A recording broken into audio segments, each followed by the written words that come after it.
This is my wife's sewing machine. It's a Singer 533.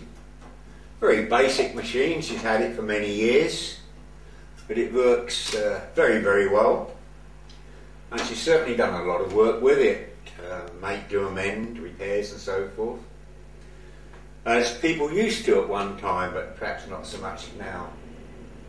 Anyway, we've been retired for a long time, and so it tends not to get used now. She will occasionally do the odd job, mainly for the grandchildren, to keep a hand in, but most of the time it sits within the table. It swings down within the table, so it gives us another surface to work with, and it keeps it out of the way of dust and a mess and so forth. It's quite simple. That piece lifts out, that lifts up. Take the cotton off because that always drops on the floor, and I think that goes down. Yep, like that. That drops on top, that goes on there, and this piece, there we go. And then we've got a table that can be used for whatever. And the machine's out of the way of the dust and muck, and it's out of the way of kids' hands and so forth. Okay, I thought that was quite a good concept of having something neat to go away. And I was talking to a friend of mine, and I thought that would be very handy for a micro workshop with it contained. Not everyone is as lucky as me and have all the facilities I have. Perhaps you live in a flat or rented rooms or an apartment in an apartment block or something. You couldn't very well have a workshop, could you?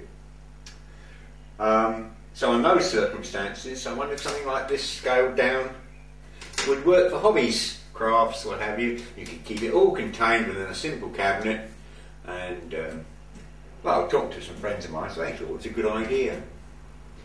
One guy who I've shown recently built a dinghy in his living room. I don't think there's many of our other halves would appreciate that too much. So this idea, you know, I think I can recommend. Anyway, one buddy says, oh, I'd love something. He said, well, I haven't got anything at all. He said, I like the idea of, you know, wood lathe or something like this, little workshop. But no way, I mean, in his circumstances. So I mentioned this idea of a micro workshop within this sort of size. Any few interests, so I said, well, let's see what we can do. And so I had a look on, I was looking into Freecycle, I think it was, and there was a lady offering a sewing machine table, no machine, just the table, free to anyone that could pick it up. And I thought, well, perhaps I can use that. Perhaps I can, you know, have a go for my friend and make him something out of that. You know, it's worth a try, and it's free, so the price is right? So, well, I thought, well, let's give it a go. So I went along and I picked it up, and I've made a start on a little project for him. I don't know if he's going to like it or not. I haven't finished it yet. But I can give you the concept of what I had in mind. Anyway, this is what I've come up with so far.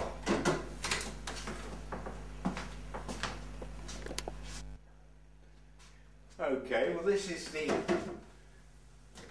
cabinet I picked up. It's fractionally bigger. It's a darker wood. There's a couple of drawers. It looks like three, but there's one there, and that one's a double one, a deep one. And this drawer, well, that's just false to allow the mechanism to work. And what I've done so far with this one, as I say, I haven't finished it yet, but it looks promising, is that piece comes out of there, and that pulls down, that's it, and that goes forward, and then this comes up,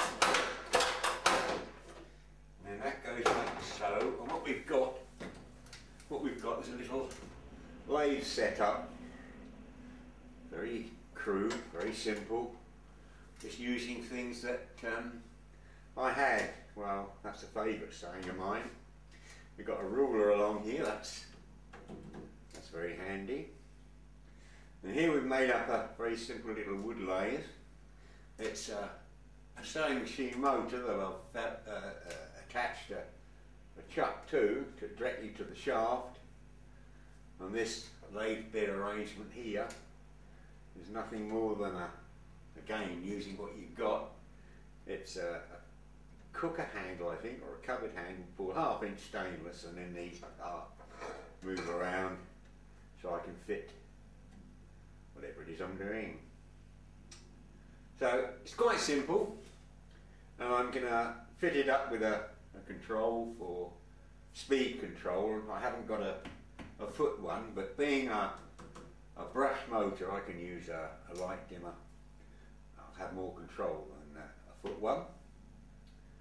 And then I shall mount a magnet here from a microwave oven, because I've got some metal handled craft tools and scalpels, and they'll be safe there rather than in the drawer. I've mounted 3 plastic pots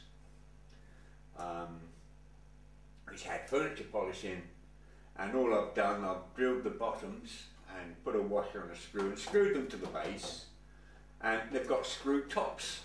That's the advantage. So I can put all the fitments of the lathe, tools and Dremel tools in there, and they'll stay within the boxes when I collapse the whole thing. So that's the basis of how we've got so far, and I think it's quite neat. Let's see if I can move the camera and give you a better shot.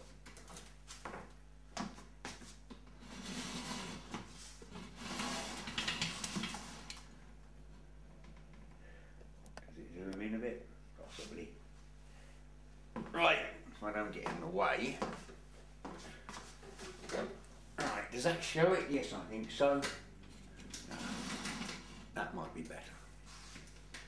As I say, this locks, and because I have cutting tools and things here, I will mount a rubber pad or cutting pad there and other things. So that's the man. Of course, I'll probably put a magnifying. I might even have a light over the top here. I don't know yet. But that's the general concept, and I thought it was quite a good idea. And hopefully it will give you some thoughts on what you might be able to do. I mean, you might not be interested in this. You might be in arts and crafts. You might be in jewellery making, watch or clock repairs. I don't know, music studio, chemistry lab, whatever. Geology, gemology, whatever, laboratory. It's entirely up to you, but it could be done within the constraints of this. Let's pan back the other way. No, never mind, that'll have to do. Don't be put off by something this small. If you can't hold materials because of the limitations of what you've got, you can always get some of the big boys to turn something down for you so that you can hold it, or cut it up, or drill it, or whatever you want to do. And don't forget the big boys, what they chuck away as scraps and rubbish and offcuts, to use a multitude of materials. And it's free because they don't want it, to give it to you. And you know, you're not constrained with the project because of its size. I mean, the large pyramids of Egypt, as big as they are, they're only made of small blocks, so you can make something up, you can fabricate what it is you want. And I've seen some fabulous models and various things that people have done, and they've done them with a minimum of tools, and it's quite amazing. I think it was in late 70s, early 80s, I think, for 2 years running, the National Model Engineers bronze and gold winner had a workshop that was 5 foot square, and you wouldn't believe what this guy done, and he beat all the others hands down. So the limitations aren't here, the limitations of what you've got in your head. So it's fun finding ways around it. Anyway, that's the concept. So that undoes, that goes up, that lifts up, it does. That goes like that. That goes up. And that drops in there. And now we have a work surface. So even your better half probably wouldn't object to something like this. Especially if they had their own little workstation or what have you. Anyway, hopefully I've given you something to think on.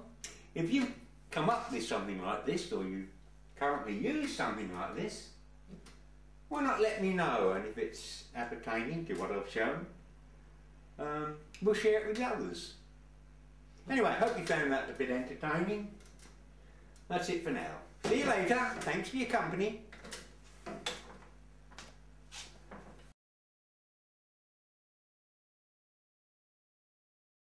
That comes out there and that lifts up, and I believe